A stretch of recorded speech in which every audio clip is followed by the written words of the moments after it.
Hello and welcome back to Cryptocurrency Trading Masterclass by Wealthy Education. In this video, we'll take a look at Chainlink and potential trades that you could have taken. Now, the first thing that you should notice, obviously, is the trend, and it's pretty straightforward here. It's straight up in the air. So, going to have some trouble finding levels on weekly charts that are truly going to matter for the most part. I mean, they'll matter every time they get near them, but obviously we have blown through quite a few potential areas of concern and or importance, and time will tell whether or not they end up being important down the road. That's a general rule. They should, assuming that we even get back there. So let's take a look at these areas. Obvious resistance, support. I'm going to make that $15. 9 here being support and resistance, and 4.5 being resistance multiple times. Let's go ahead and make this. This looks like it's going to be roughly $20. So there it is. Okay, so here's the thing. In a situation like this, it's a new market. It's a relatively new market, so it's difficult to get overly excited about too many of the longer term setups, obviously, unless you're an investor and you're willing to hold on to it. Obviously, you've done quite well. But let's take a look at this candlestick here. Notice how the volume picked up again as we broke above this 450 cleanly. So if you're more of a longer term investor, that's a signal to start buying. You could put your stop loss maybe at 440 or so. There's no way that you could have known, hey, in the next few weeks, we're going to get all the way to $20. You do have a little bit of action here at 9, though, that was resistance, and it should be support. And you can see we formed this hammer here, which was a buy signal, just like this one was. When a market, and remove these candlesticks, but when a market does this, it's in an uptrend, so you shouldn't even be looking at selling. It's either you are long or you are on the sidelines, long meaning buying. So let's go down to the daily. So look at this big, huge, bullish candlestick that broke above the $9 level. This was part of that hammer on the weekly chart. Nice volume.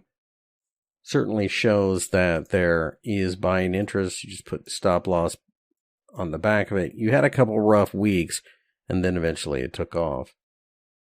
Let's put our Bollinger Band indicator. Notice how this same area, we had broken down below the Bollinger Band. So that was a sign that we were probably going to at least revert to the mean. But with it being significant support, it's not overly surprising to see that the market pulled back.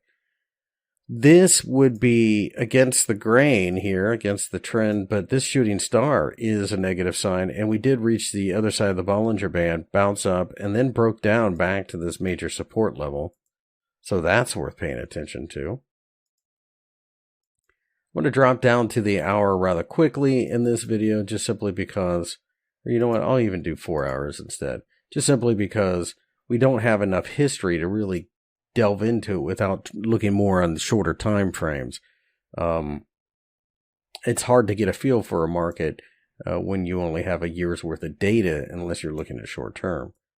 There's a hammer there breaking through the Bollinger Band. Nice bit of volume there.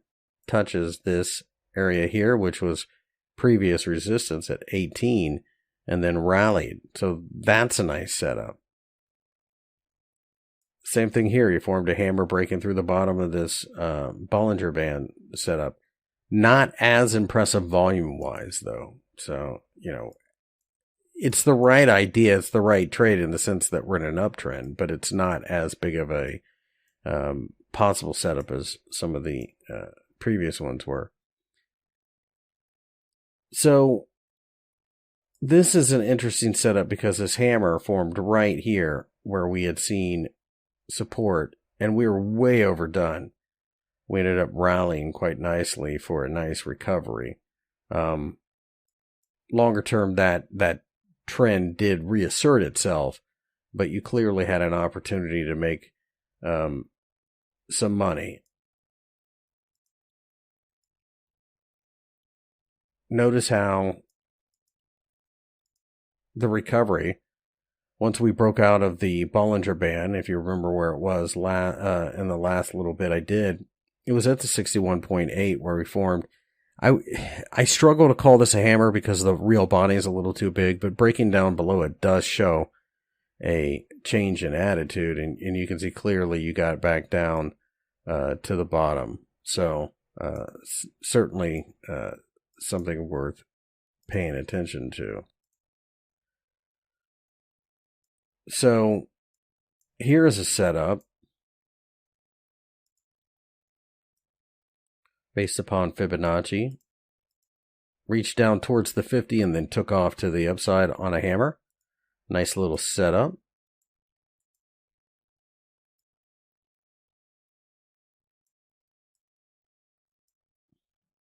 I also see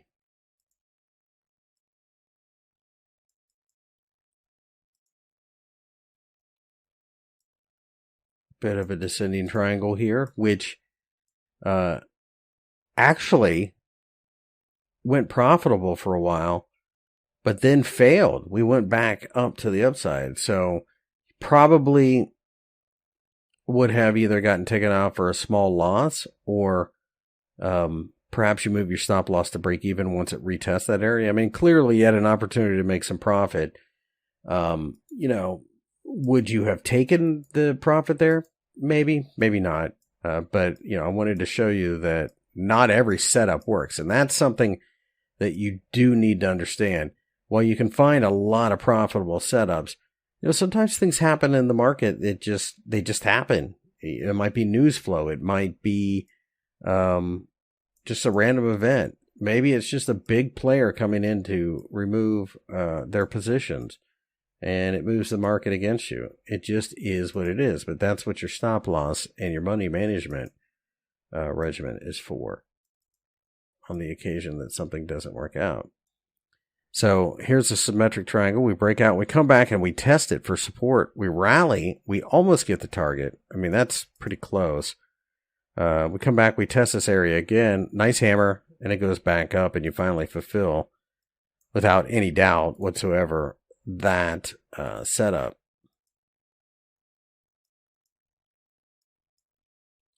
So let's put the MACD on.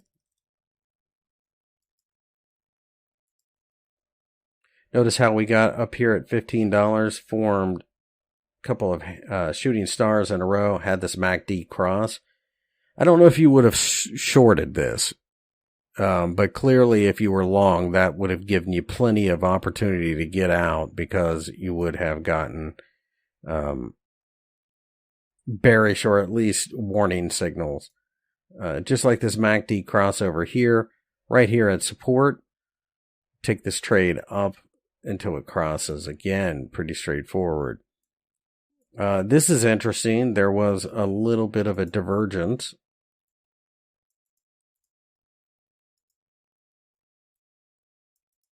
And that did lead to a breakdown to here, where we formed a hammer and then eventually crossed to take off to the upside. So, I hope that you've seen plenty of examples that make you realize that this is the type of analysis you need to do. Quite frankly, you can do this with any market.